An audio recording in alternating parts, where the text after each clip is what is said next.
TTD ఎన్నిసార్లు హెచ్చరించినా ఇన్ఫ్లుయెన్సర్ల తీరు మారడం లేదు. తిరుమల కొండపై రీల్స్ చేయడంపై నిషేధం ఉన్నా కొందరు నిబంధనలు బేఖాతరు చేస్తున్నారు. తాజాగా ఓ జంట తిరుమలలో బిజినెస్ ప్రమోషన్ రీల్స్ చేసింది. ఓ బోటిక్ ప్రమోషన్ కోసం తిరుమల మాడవీధుల్లో వీడియోలు షూట్ చేసింది. దీనిపై భక్తులు ఆగ్రహం వ్యక్తం చేస్తున్నారు. పబ్లిక్ గా రీల్స్ చేస్తున్నా అధికారులు ఎందుకు పట్టించుకోవడం లేదని భక్తులు ప్రశ్నిస్తున్నారు. నిబంధనలు ఉల్లంఘించి రీల్స్ చేసిన వారిపై కఠిన చర్యలు తీసుకోవాలని డిమాండ్ చేస్తున్నారు.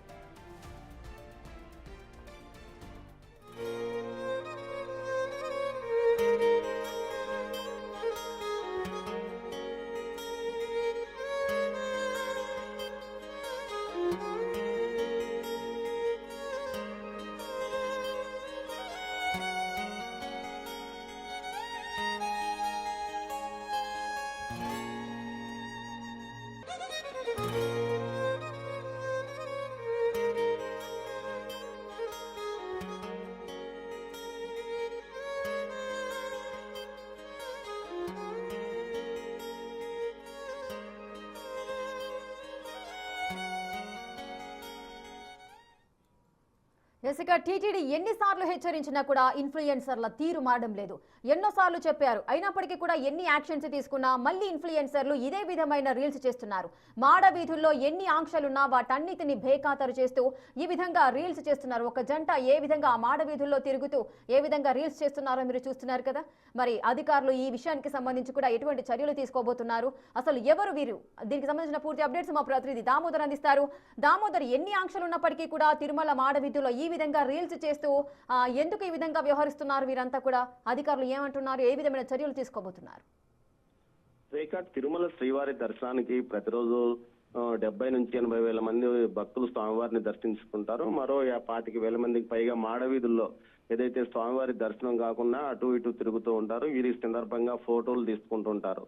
దీంతో పాటు మరికొంతమంది వీడియోలు కూడా తీసుకుంటున్నారు. ఇదే నేపథ్యంలో చాలా వరకు టీటీడీ సిబ్బంది వీరిని కొంతమందిని మామూలు వీడియోలు తీసుకుంటున్నా, సెల్ ఫోన్స్ తో ఏదైతే ఫోటోలు తీసుకుంటున్న వారిని కూడా పెద్దగా పట్టించుకోరు. దీనికి కారణం దేవుడి వద్ద ఆలయం ముందర ఫోటోలు తీసుకుంటున్నారు కదా అని భావించడం. తాజాగా ఏదైతే బొటిక్ లక్ష్మీ బొటిక్ అఫీషియల్ అనే పేరుతో ఒక తమిళనాడుకు చెందిన జంట రీల్స్ చేసింది. ఆ రీల్స్ లో ముందుగా ఇక్కడ వీడియో చిత్రీకరించుకుని ఆ తర్వాత వాటిని ప్రమోషన్ గా వాడుకుంటుంది. ప్రస్తుతం ఇది పెద్ద ఎత్తున విమర్శలు పాలవుతున్న పరిస్థితి. ముఖ్యంగా ఏదైతే ఇన్ఫ్లుయెన్సర్స్ ఏదైతే ప్రమోషన్ చేసేవారు కానీ ఇతర వర్గాల వారు ఇక్కడ వచ్చి మామూలుగా వీడియోలు తీసుకోవడము, ఆ తర్వాత వాటిని ఎక్స్పోజ్ చేస్తూ తమ ప్రోడక్ట్ ను అమ్ముకోవడానికి ప్రయత్నిస్తున్నారు. అదేవిధంగా ఒక లక్ష్మీ బోటిక్ కి సంబంధించిన వారు కూడా ఒక చీరకు సంబంధించి కోడ్ నేమ్ తో సహా ఏదైతే ఇక్కడ ఆలయ మాడవీధుల్లోనో అదేవిధంగా ఆలయం యొక్క ముందు ఆ తర్వాత అటు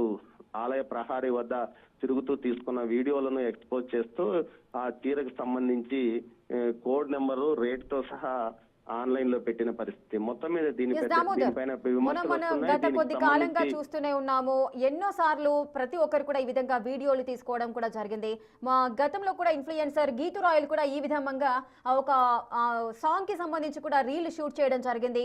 మరి అప్పట్లో టీటీడీ ఏదైనా చర్యలు తీసుకుందా ఆమె పైన? మరి మళ్ళీ ఎందుకు, అంటే వీరికి ఆంక్షలు ఉన్నాయని తెలియదా ఈ జంటకి? ప్రతి ఒక్కరికి అక్కడ పూర్తి స్థాయిలో ఆంక్షలు ఉన్నాయని తెలుసు. అయినప్పటికీ ఈ విధంగా తిరుమలలో మనం ఏదైనా చేస్తే మరింతగా ప్రచారం వస్తుందనే కారణంతోనే దీంతో పాటు ఈ మధ్య కాలంలో ఏదైతే కేసులు నమోదు చేస్తే ఎదురుదాడి చేస్తున్న పరిస్థితి. ముఖ్యంగా గీతూ రాయల్ తో పాటు దివ్యల మాధురి కూడా తాజాగా ఒక ఏదైతే బిగ్ బాస్ కు చెందిన తనూజ బర్త్డే పార్టీని పైన నిర్వహించింది, కేక్ కట్ చేయించింది. ఈ సందర్భంలో ఏకంగా ప్రజాప్రతినిధిగా ఉన్న దువ్వాడ శ్రీనివాస్ అయితే ఏకంగా టీటీడీని విమర్శిస్తూ ఒక వీడియోను ఇంటర్వ్యూలు కూడా ఇవ్వడం జరిగింది. అంటే ఏదైతే ప్రజాప్రతినిధులతో పాటు బాధ్యతాయుతమైన పదవుల్లో ఉన్నవారు సైతం ఈ విధంగా నిబంధనలను ఉల్లంఘించడమే కాకుండా తాము రైల్ గా వచ్చామంటూ చెప్పుకుంటున్న పరిస్థితి. అదేవిధంగా గీతూ రాయల్ అయితే శాపనార్థాలు పెట్టిన పరిస్థితి. తాజాగా ఏదైతే వారి మీద కేసులు నమోదు చేసిన తర్వాత 41C నోటీసులు ఇచ్చి బయట పంపుతున్నారు. అదే దాంతో పాటు కేసులు కోసం కోర్టుల చుట్టూ తిరుగుతున్న పరిస్థితి. అయితే కఠినంగా వారిని 7 సంవత్సరాల లోపు శిక్ష పడే అవకాశం లేనందువల్ల వారికి స్టేషన్ బెయిల్ ఇచ్చి పంపుతుండడం వల్ల ఇలాంటి పరిస్థితి తలెత్తింది. ఇలాంటి పరిస్థితుల్లో టీటీడీ ఈ నిబంధనలను కొంత కఠినంగా మార్చడానికి రాష్ట్ర ప్రభుత్వం కూడా చర్యలు తీసుకుంటానని చెప్తుంది. ఇందులో భాగంగా అమృత్సర్లో ఉన్న చట్టాలను ఇక్కడ కూడా అమలు చేసే అవకాశం ఉందని కూడా చెప్తున్న పరిస్థితి. మొత్తం మీద అయితే కఠినంగా చట్టాలు లేకపోవడం, కేవలం స్వల్పకాలిక శిక్ష, వెంటనే స్టేషన్ బెయిల్ లభిస్తుండడంతో వీరు కూడా ఇష్టానుసారం రీల్స్ తీస్తున్నారు. తాజాగా జరిగిన ఏదైతే రీల్స్ తీసుకున్న జంట కూడా తమిళనాడులోని కంచికి చెందిన వారిగా తెలుస్తుంది. వీరు బొటిక్ బొటిక్ నడుపుతున్నారు. అందులో భాగంగా తమ చీరల యొక్క ప్రమోషన్ కోసం ఈ విధంగా తాము తిరుమలకు వచ్చిన సందర్భంగా తీసుకున్న వీడియోని ఈ విధంగా ఎక్స్పోజ్ చేసినట్టు తెలుస్తుంది Rekha. Right, thank you Damodar, thanks for the details.